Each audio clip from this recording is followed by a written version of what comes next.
Hey everybody, Scout Crafty here again. It's Friday, TGIF. You made it through another week. I hope you had a great week. I have I planned a different video for today, but I woke up this morning. I just had the urge to make something, to work with my hands. You know what I'm talking about. So, restorations, you do get that, but when you create something, just make something from scratch, I just had that feeling. And I saw during the week, you ever see these shorts on YouTube? They got this new category now where they're short videos. I saw a couple of these and I said, boy, I'd like to maybe you didn't see them. The first one we're going to do is a puzzle. And I remember this puzzle from when I was a kid, but I'm sure some of you out there haven't seen it. And it'd be a fun little project to do. Get you in the shop, try something different. And the next project would be a little homemade saw that looked pretty interesting. I don't know if it would work, but I said, that looks pretty interesting. Maybe I could put my own little spin on it. So let's get to it.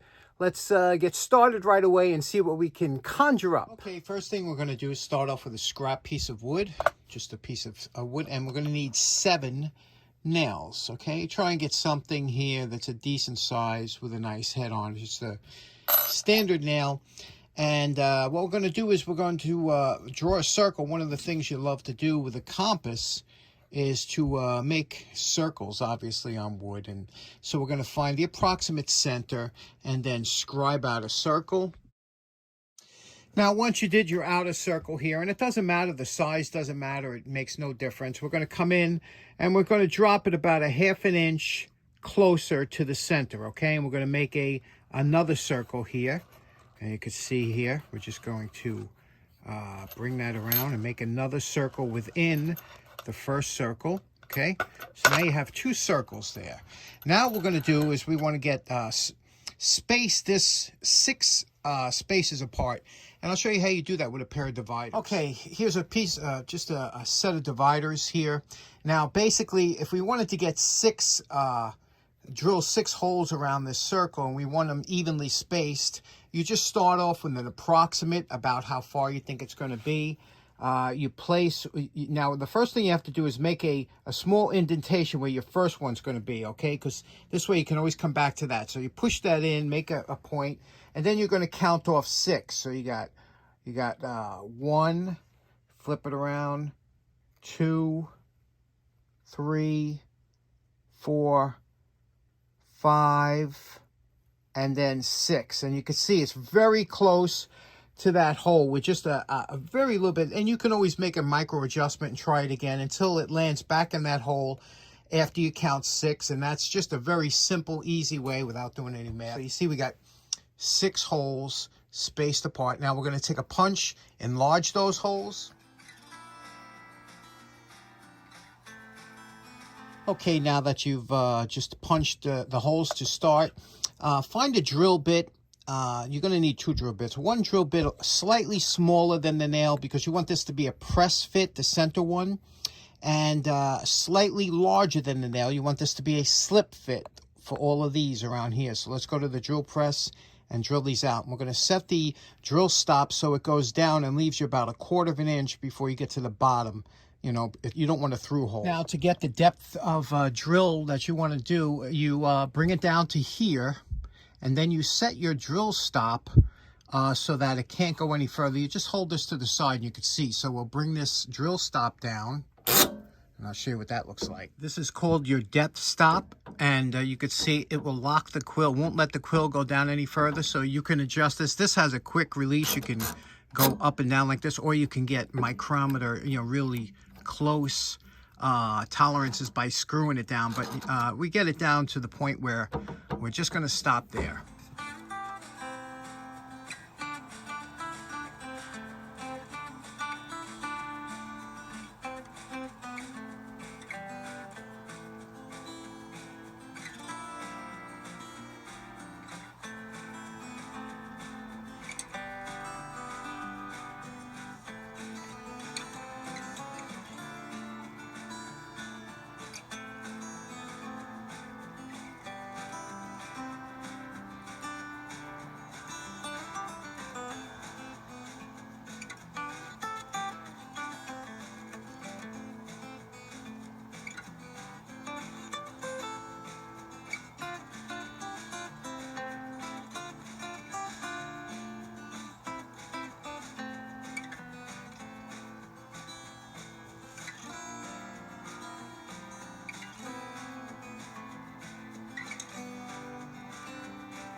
Okay, we're calling this project done.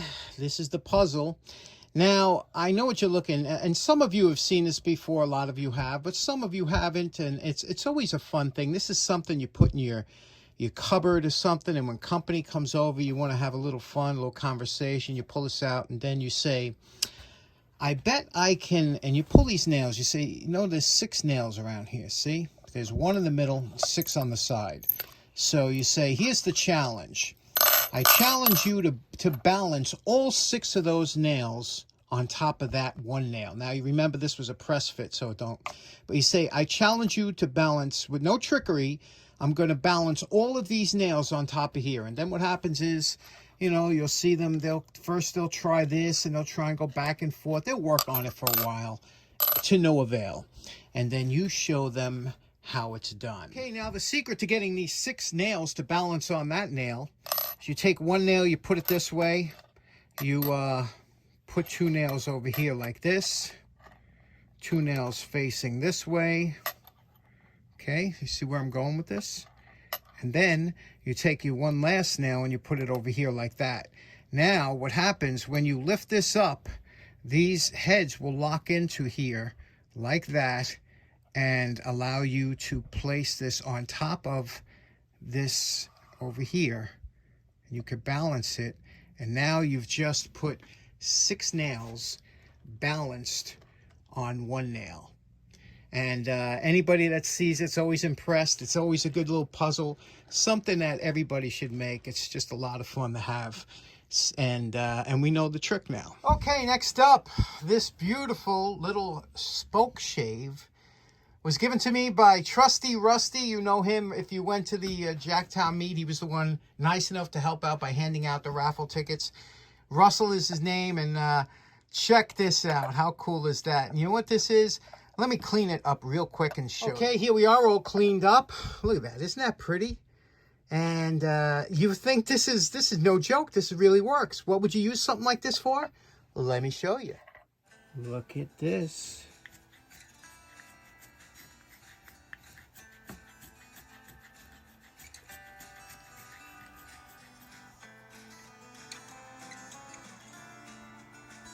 So there you go. You can sharpen a pencil with it. And I'm sure there's other things you could use this for. Really interesting little cool tool. Nice little miniature Spokeshave. Russell, thank you so much for that. Next up, I saw this little short on making a saw out of a bolt. And I said, you know, maybe I can make it my own version. I always save old hacksaw blades because they don't wear out evenly. So there's always parts of the hacksaw blade that are still sharp. I said, maybe we can do this using a bolt, maybe put a handle on it, make a little like jab saw. Let's give it a shot. Okay, I think a lot of us are guilty of leaving our hacksaw blades in a little bit too long, so much so that the teeth literally get sheared off, you know, in the middle especially. You see the wear, even the paint wear. So there's always 3 inches on each side that usually has pristine cutting edges or surfaces, and we want to take advantage of that. This is normally would be thrown out. I don't ever throw out any blades.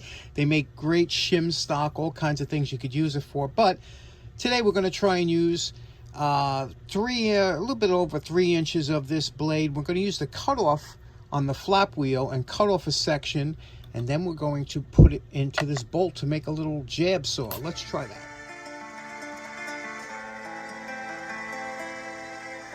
Always amazes me what a nice job and how quickly that can cut through that hardened steel. Now what we're going to do is we're going to take, it has to be the same thickness as the threads here, so we're going to take off a little bit off the side that has the teeth on it, and just grind that down a little bit using that same flap disc.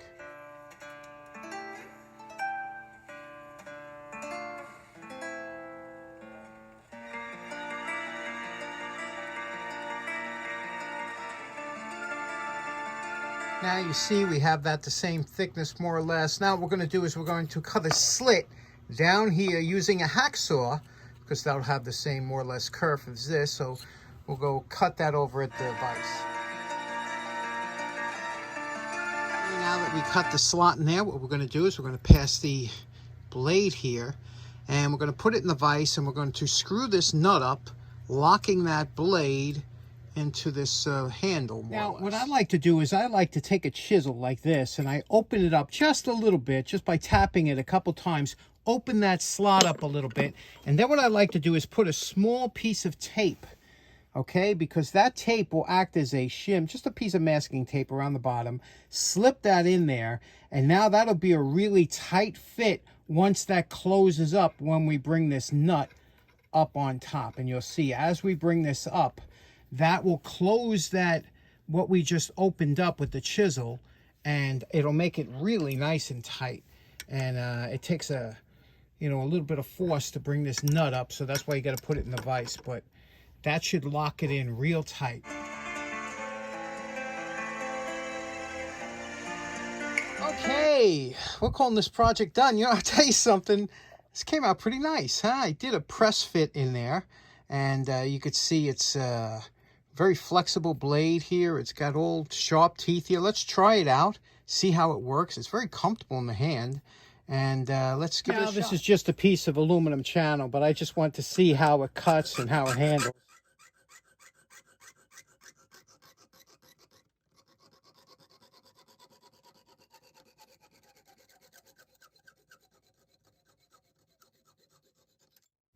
That's not bad. If you got to get into a tight spot or something like that, and I mean, it works. Now, these were just two little projects that kind of were inspired by YouTube shorts, and I tell you, I enjoyed it. I enjoyed making these, and they work, and this thing is a lot of fun. So I hope you make one of those, and just to have around us. The kids would love it around Thanksgiving or something when they come over. It only works once, though. Once they learn the secret, that's it. So it's only good for new people. So in closing, everything you do in the shop, every little project, every little fun thing that you do is practice. And you know what they say about practice, right? So anyway, I hope this was helped inspired you to kind of knock out a project or two of your own. Thanks so much for tuning in. Hope you have a great day. Enjoy your weekend. Take care now. Bye-bye.